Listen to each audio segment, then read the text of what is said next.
Hey guys, it's Miss C, and I'm going to show you how to take a portrait of a pretty famous person or author or character and how to take some words that that character or historical figure is known for and merge them together to make one piece of art. So the first thing you want to do is find an image of that person. So I am here in Google Images and I am searching for pictures of Dr. Martin Luther King Jr. So you need to go here to your tools because do you see when I hover?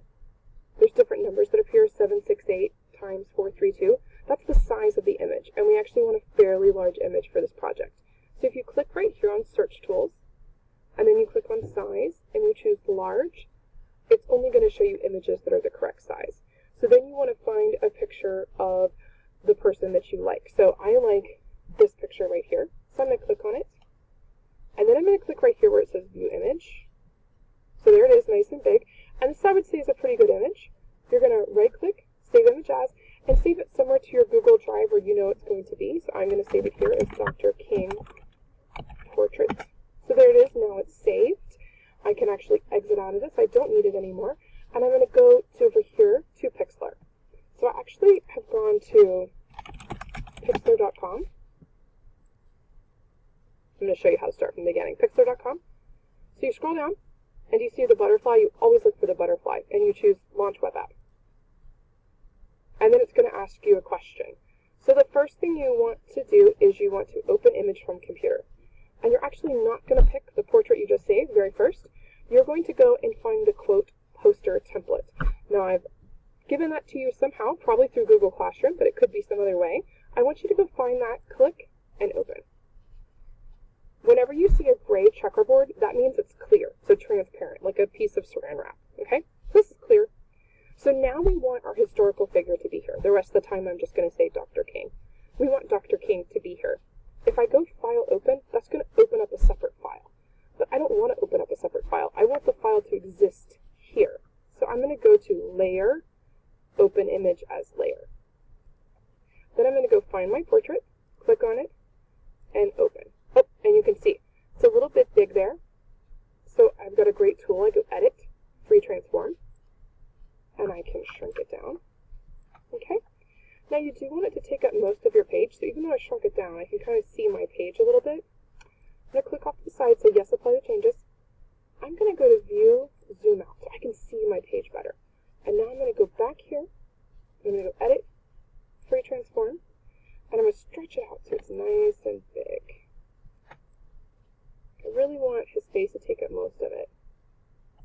You know, I don't even really want too much of the clothing. I'm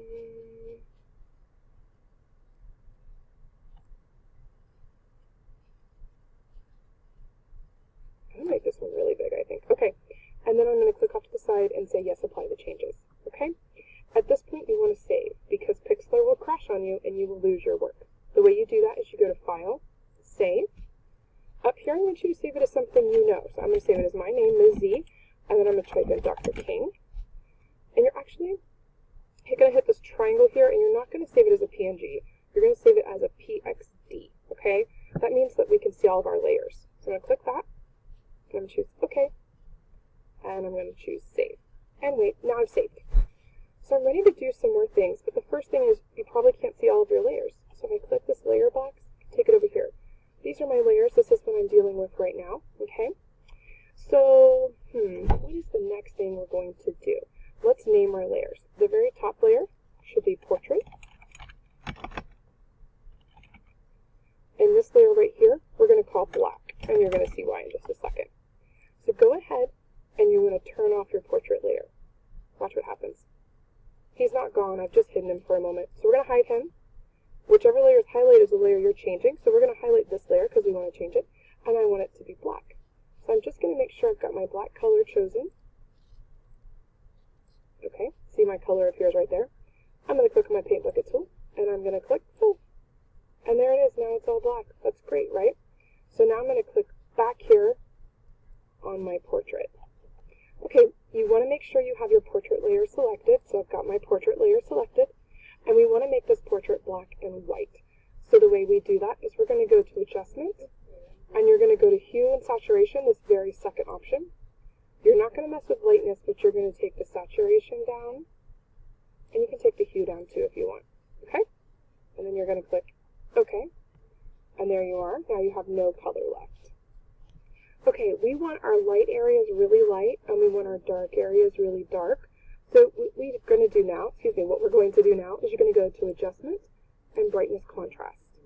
So you don't want it too bright, but you do want some contrast. See how it's getting to be almost white right there? It might be almost too much. So I didn't need to do much in the case of this photo, but you might, okay? So you're going to click OK. This would be a time where I would go File, Save, make sure I save it as a PXD, click OK, and save. And if it says it already exists, just say yes, I want to replace it. Okay, now we want to get rid of all this background, okay? And some people would say, well, you can just get your eraser tool, and erase things, and our background's black, that's why you're seeing black. You can certainly do that, but I like to use a tool called the Magic Wand tool. So I click on that, the Magic Lasso tool. See, if I hold it there, it says Lasso. So you click on it, and you just start somewhere. So I'm going to start right here. And it's kind of hard to see, but there's a little line there. It will just sort of stick to lines that it already feels are there. Just loop back around and close it up just like a lasso, and you hit Control X or Edit Cut, and it deletes it. And if you don't like it, you can always go Edit Undo or Control Z. So that got a little weird there. So I'm going to try it again. Okay? Yep, there we go. And I can go back and fix little tiny parts like that in a minute. So I'm going to edit away my background. Okay, I've edited away all my background, but you can see where these edges just look a little harsh. So there's a kind of cool trick you can do. You're going to start with your eraser tool. There's my eraser tool. If I click here, it shows me all the different options I have of erasers, believe it or not. So this, if I were to click, so let's say I was going to use this. It looks like a circle. If I were to click, it erases a circle, right? I'm going to edit undo that. But if I click here, do you see they look fuzzy? It actually does a fuzzy circle. Okay, so we're going to use the fuzzy circles. I would choose the 200 option, gives you a nice big circle. And then watch what I can do. I just get a little close. And do you see how as I start to erase with the fuzzy, it sort of helps get rid of those harsh lines? And it doesn't look quite so much like maybe I had a little jagged cutout, like maybe I got in a fight with my lasso tool a little bit, okay? So I'm going to finish with that really quick. Alright, now would be another wonderful time to save again. So I'm going to go File, Save, click down, PXD, and save. Okay, and yes, I do. So now we're going to start working on our text, alright? And you want your text to go on whichever side of the face is lightest. So in this case, it's going to be the left side, but in yours, it could be the right side. It just depends on what your portrait looks like. You're going to make a new layer by clicking right here. Do you see where it says new layer? Click there. And we're going to call this text part 1. Okay. Alrighty. Oops. And do you see what I just accidentally moved things? All I do is I click, hold, and I can move this back on top. I want text part 1 to be on top. I'm going to go over here and I'm going to choose my marquee tool. It looks like a little box that's made of dash lines. Not the top tool, that's your crop. The one underneath it. And I'm going to kind of find where I think the light hits the dark. So in this case, it's kind of maybe this part in his lip right here. Yeah, would you say? Okay. And I'm going to draw a line over. You see that I did that? Okay. And now I'm going to get my paintbrush tool. And I'm going to get a nice big paintbrush. I'll choose 200. And I can actually stretch it bigger here. So you can see it nice big. And I'm going to paint this black. Okay. Now, I haven't actually painted Dr. King's face. I've painted text part 1. If you go to, I'm going to check right here. So I have my move tool. There we go. And I'm going to go to Edit, Deselect All. Gets rid of all the moving ants. Do you see that? Yeah.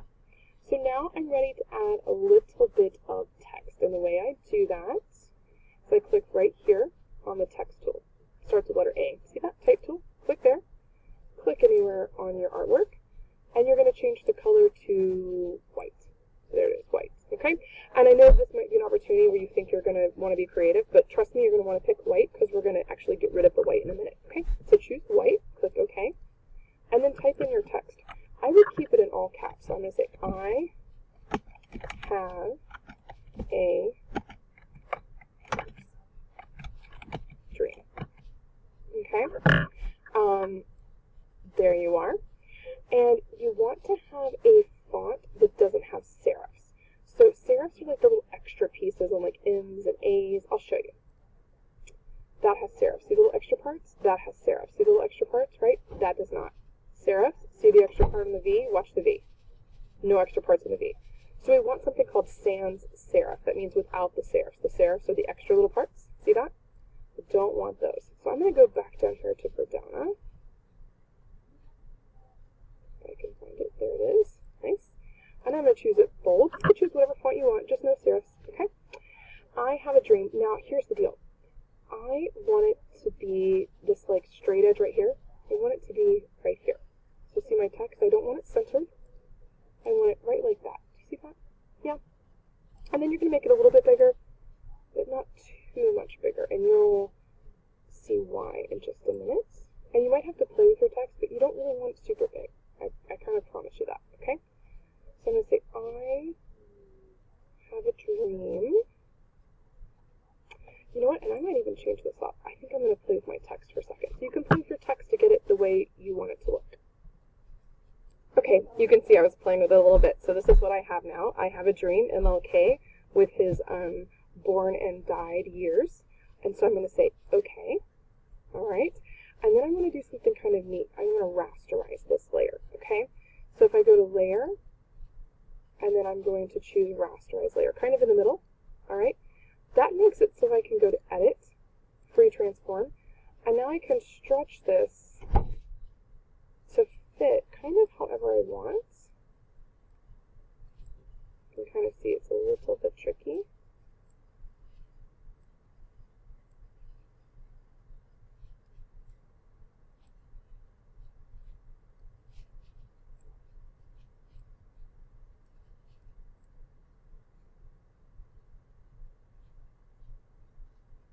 Okay, I think I like that. Once I like it, click off to the side and say yes, and I would save again.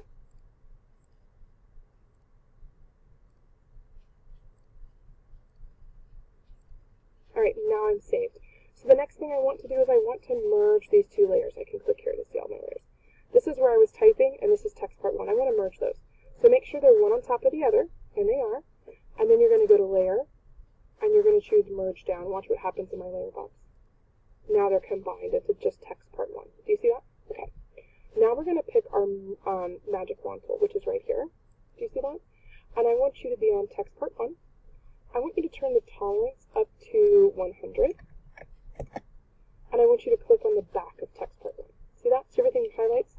Now I want you to go in and get all those little middle parts. And the way you do that is, if you see my magic wand tool, if I push Shift, it's kind of hard to see. Do you see the plus sign that appears? Yeah. That means I can add things to this highlight. So I'm going to get the inside of the A, oops, inside of this A, inside of this R, A, the 9s, the 6, and the 8s. Okay, so I think I have everything now. And I'm going to go to Edit, Invert Selection. Okay, this is kind of cool. So everything's inverted, and I'm going to go to Edit, Cut. And it only cut away the white. Do you see that? Isn't that a cool little trick there? Okay, so now I have my text there, and I have Dr. King's face. I've merged the two, but there's a few things we can do to make it look a little bit better. One of those is we can choose the Dodge tool, which, do you see that right here? It's like a little black magnifying glass. I can pick that. Okay, so I picked the Dodge tool. The Dodge tool makes things lighter. So if you go up here and you choose your exposure, you make it something above 80. So maybe like try 95. You might like it less. So if you click on the portrait layer, that's kind of a tricky thing to remember. Make sure you click on the portrait layer. It just lightens things. Do you see that? Okay. Now I might not need the whole thing lightened, so I'm going to go Edit Undo on that. What I'm going to do is I'm going to go in here and I'm going to kind of lighten. See how I can barely see the eye? I'm going to lighten that. So I can go in here and I'm going to choose it to be blurry because I don't want it to look too harsh. I can turn it up nice and big, or I can kind of target areas. I like to target areas, so that's me. Okay? And then I can kind of go in here and lighten things up a little bit. And if you don't think it's lightening up, see that? It did lighten up things, okay? But I'm going to do it in my letters to kind of lighten things up so I can see my letters a little bit better. So I can see them a little bit better, okay? Now, if you still are a little bit upset about that eye, there's one more little trick you can do. You can just get your paintbrush tool, make sure you're getting a fuzzy paintbrush, and you can just kind of come over here and just sort of, see that? Just add a little white paintbrush to it, okay? So, that is pretty much it. You can go File, Save, and if you're totally done, you would save it as a PNG file, okay? So we're going to pretend like I'm totally finished, and then I'm going to show you a few tricks if you want to hang around for that, okay? So, here it is, totally finished. Ms. Z, Dr. King, it's a PNG image, exactly what I want. I'm going to click Save, alright? So now, what I can do is I can start to add some extra stuff. And I noticed, too, that this was on like a little... There we go, I like that better, okay? So one of the things I can do is I can make a new layer. And I can add a little bit of a border.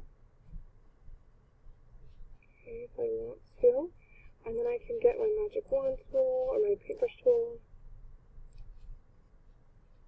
And I can just kind of do a little something special here on the portrait's face. Whoops, that might be too much. Right? And then I can go Edit, Invert Selection, make sure I'm on my portraits. And then I can make the rest of this down here black. Kind of gets rid of that extraneous, confusing information. Do you see that? And then I go Edit, Deselect All. See, oh, and it still has a little bit there. Oh, that's annoying. So if I want to, I just kind of use my paintbrush tool to get rid of that. And see, there's still some here. Just add a little bit. Okay. So if I'm totally done again, I just save as a PNG file. This way. I'm a little bit of a perfectionist too. Okay. File. Save. Okay. Save as a PNG. Yes. And now you're ready to turn it into your teacher. And I'll show you what it looks like when it's not in Pixlr, if you give me just a second. Okay? And this is what it would look like right before I go to print it. And it's ready to print on your regular printer in your classroom. And because you designed it in black and white, it's going to look epic when it comes off that black and white printer.